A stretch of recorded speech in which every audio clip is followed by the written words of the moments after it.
আপনারা উত্তরপ্রদেশের ভুলগড়ি গ্রামের নাম শুনেছেন? হ্যাঁ, ঠিকই ধরেছেন। সেই গ্রাম যেখানে হাথরাসের কাণ্ডটা হয়েছিল। কি হয়েছিল সেখানে সেটা জানাচ্ছি, কিন্তু তার আগে আমাদের এই পেজটাকে ফলো করে দিন এবং বায়োতে ইউটিউব চ্যানেলের লিঙ্ক আছে, সেটাকেও সাবস্ক্রাইব করে দিন। ঘটনার শুরু 2020 সালের 14ই সেপ্টেম্বর। হাথরাসে এক 19 বছরের তরুণীকে নৃশংসভাবে খুন করা হয় এবং সাথে গ্যাং রেপ করা হয়।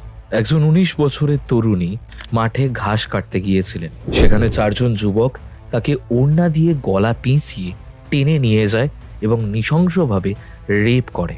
পরে রিপোর্টে জানা যায় তার মেরুদণ্ডে ধস্তাধস্তির কারণে প্রচণ্ড আঘাত হয়েছিল এবং সেই মহিলাটি নিজের জিভ কামড়ে ধরেছিল যাতে শ্বাসরোধ হয়ে সে মারা যায়। জাস্ট ভেবে দেখুন কতটা কষ্ট এবং যন্ত্রণা না পেলে একটা মানুষ এরকম করে। শেষমেশ 29শে সেপ্টেম্বর দিল্লিতে সেই মহিলাটি মারা যায়।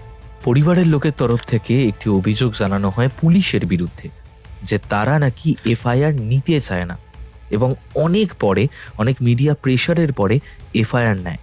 আপনারা জানেন সেই তরুণীর মৃতদেহ তাদের পরিবারের লোকজনকে দেখানো পর্যন্ত হয় না।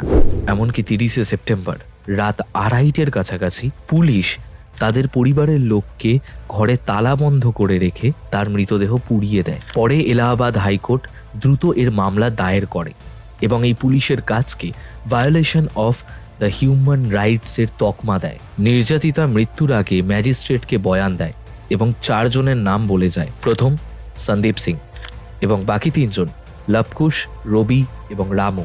নির্যাতিতার বয়ান অনুযায়ী সিবিআই তার তদন্ত শুরু করে, কিন্তু বডি পুড়িয়ে ফেলার জন্য তারা উপযুক্ত প্রমাণ পায় না।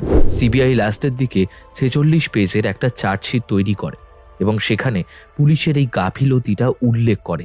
তারপর কোর্টে কেস চলে এবং 2023-এর 2 মার্চে শুনানি দেওয়া হয়। প্রধান অভিযুক্ত সন্দীপ সিংকে capable homicide not amounting a murder এই চার্জে আইপিসি আন্ডার 304-এর দায়ে দোষী সাব্যস্ত করে এবং যাবজ্জীবন কারাদণ্ডে দণ্ডিত করে। বাকি 3 জনকে তথ্য প্রমাণের অভাবে ছেড়ে দেওয়া হয়। বর্তমানে মামলাটি উচ্চ আদালতে চলছে এবং তাদের পরিবার সিআরপিএফ এর আন্ডারে গ্রামে বসবাস করছে। আজকের এই ভিডিওটা ভালো লেগে থাকলে দয়া করে ফলো এবং সাবস্ক্রাইব করে দেবেন। Thank you.